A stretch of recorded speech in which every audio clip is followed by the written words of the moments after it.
Hey everyone, this is me. I'm just driving along. I thought I'd make a recording while I'm driving. Oh, whoa, nah, just kidding. I'm not driving actually. That would really be dumb. My wife is driving, and even acted along. Very nice. Look at that. See how she shook the car for me? That's commitment. Anyway, I'm on the road. Sorry about all that. On the road from the Merrill Family Weekend, and so before I go into the topic I wanted to record this about real quickly, I just want to say thank you to everyone in Merrill, Wisconsin, and not just Merrill. There were people from so many other places in Chicago and Minnesota and the rest. Thank you. That was a fantastic weekend. We enjoyed it so much.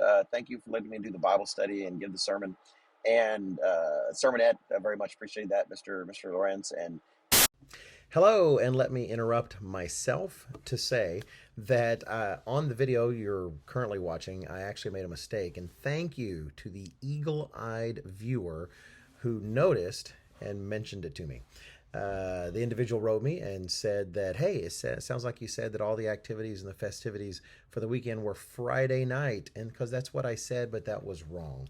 All the festivities and such that I described were Saturday night. And then the next day on Sunday was all the sledding and the football and stuff like that. So anyway, thank you for noticing. I am correcting car me with here at home in my bedroom me to say that that was incorrect. Everything was Saturday night. In fact, Friday night was the Bible study that I gave concerning the sanctity of marriage. And thank you so much, everyone, for paying attention to that. So having corrected that, I'm now going to go back in time, jump back in the car, and continue this video. So thanks again for watching and noticing. I appreciate it. Snow and ice. Oh, so cold. I'm so wimpy coming from Texas in terms of all that snow. But the sledding and seeing you guys play football in the snow, just as dramatic as any old Super Bowl footage I've seen. So that was a lot of fun. Thank you to everyone in that area who put all that together. You really have our appreciation, and we are almost home from that weekend. But that's not actually why I wanted to do the video. We just had this.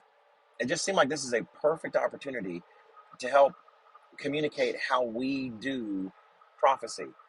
If you're young growing up in the church, I know from talking to some of you that prophecy is a bit intimidating sometimes. You get understanding, well, I understand our doctrines and I want to know our way of life, etc. But a big part of that way of life and our teaching and such is prophecy. We do believe the Bible is a book of prophecy.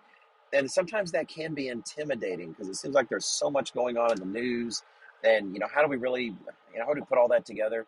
Well, these current events with Russia's invading the Ukraine and these events that actually happened this weekend are kind of a good opportunity to help explain to you how it is that we do prophecy and what is our approach to prophecy. So I thought I would take advantage of that real quickly and I have to give credit to Mrs. Jeannie Agwin. It's Mrs. Agwin who highlighted the article that I'm going to be mentioning here in a moment. So thank you, Mrs. Agwin, if you happen to be seeing this.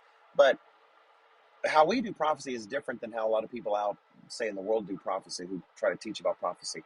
What they'll often do, and I've seen this time and time and time again, I tend to mention this at our TWPs, is they'll look at the world and they'll try to take the world's events and press those into the Bible. That's one of their approaches.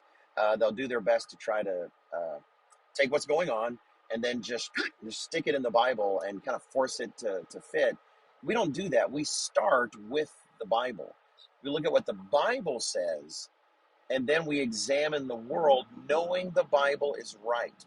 So even if the circumstances in the world don't seem to fit the Bible at the time, we know the Bible is right, and we know it's just a matter of time before the world catches up to the Bible. Let me give you an old example of that, way before your time, way before my time. After World War II, Germany was crushed. You had the Soviet Union having won, no, Soviet Union and the United States and England. You had the Allies winning the war, and then you had Germany crushed, and you had the rise really of the post-war era, the rise of the Soviet Union and the United States as major ideological opponents in the world. And no one really thought of Germany necessarily rising immediately. Again, the nation was literally in ashes. It was being rebuilt with a very peace-oriented attitude. The world had seen what happens with the rise of a German army in two major world wars. And so the new attitude was, hey, no giant militaristic armies for us anymore. Peace, peace, peace. That's what we're all about. We just want your help to rebuild. Meanwhile, the world expected the Soviet Union, which it's easy to just think of that as Russia, but at the time it was a little more than Russia, though Russia was perhaps the biggest part, and the United States as being the major opponents. And that was the beginning of the Cold War, where you had the Soviet Union and the United States opposing each other for years, for decades, in various ways, but not turning it into a hot war where they were actually attacking each other on the battlefield directly. And I know growing up back in the 70s and 80s, my expectation was that eventually the Soviet Union and the United States, but that was going to be World War III. That's how it was all going to happen. I certainly wasn't thinking of Germany, but if you go to the Church of God and look at what they were teaching at the time, that is what we were teaching at the time. I wasn't a part of it yet, but now it's we.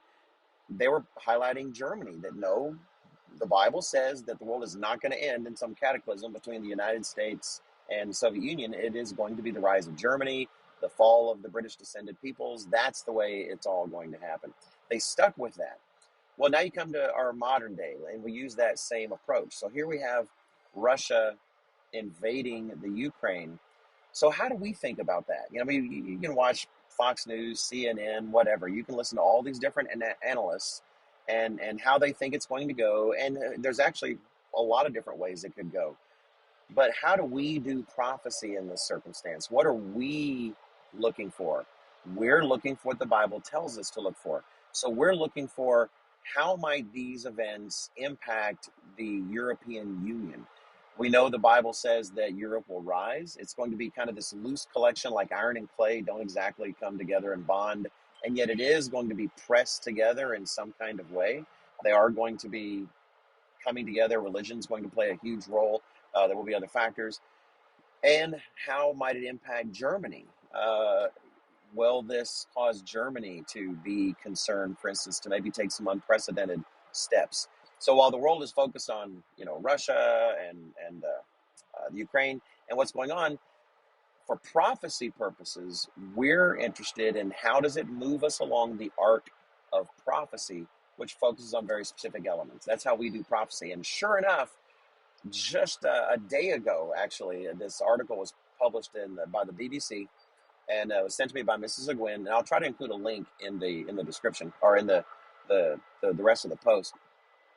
But the title is Ukraine Conflict: Putin's War Prompts Dramatic German U-Turn. And I'll just read. It says, Germany has witnessed a truly historic day. Chancellor Olaf Scholz only came to power in December, but within 24 hours, he has transformed modern Germany's foreign policy. It says, during an emergency parliamentary session on Ukraine on Sunday, Chancellor Scholz announced an additional $113 billion for the German army.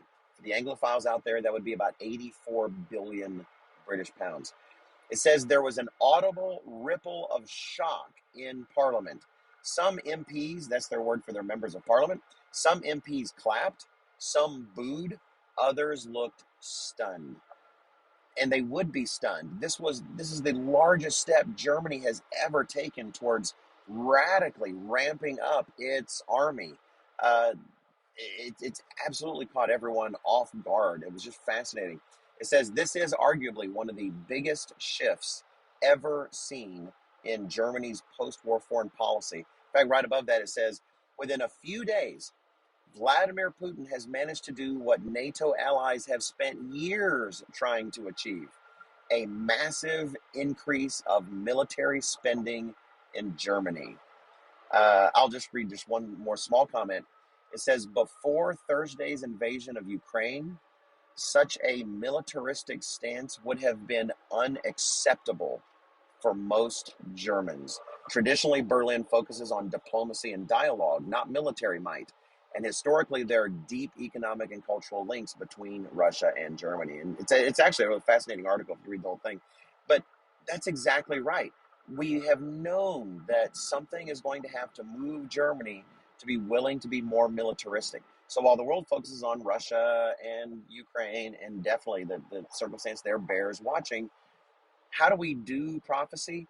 We look at what the Bible says is going to happen, and then we ask ourselves, how is this going to tie in some way? How is it possibly going to be a part of what God does in moving some of the chess pieces around on the board? And so then you have an article like this. So in terms of how we do prophecy, that would be how I'd summarize it. We don't look at what the world is doing and then try to cram it into the Bible. We look at the things the Bible tells us to look for, and we watch how that interacts with the news. So if you're young and growing up in the church, and prophecy can seem a bit overwhelming, this is how we do that. We identify those elements that are a part of the arc of prophecy, the fall of the British descended nations, the rise of Germany, the tying together of Europe, things that will eventually bond the many Eastern nations together in different ways. We kind of look for those, and we look for the arc to continue to move forward. And so I thought this was a really good example in a very modern context, where you see potentially an element of prophecy being put into place and being moved forward right in front of your eyes on the news. And so for those of you that sometimes find prophecy intimidating, and you recognize it's a big part of life in the church, I wanted to take advantage of this to give you some kind of context. So that's it from me. Thank you for the opportunity to chat, and I hope whatever you're doing, that you're having a good day while you're doing it. Take care.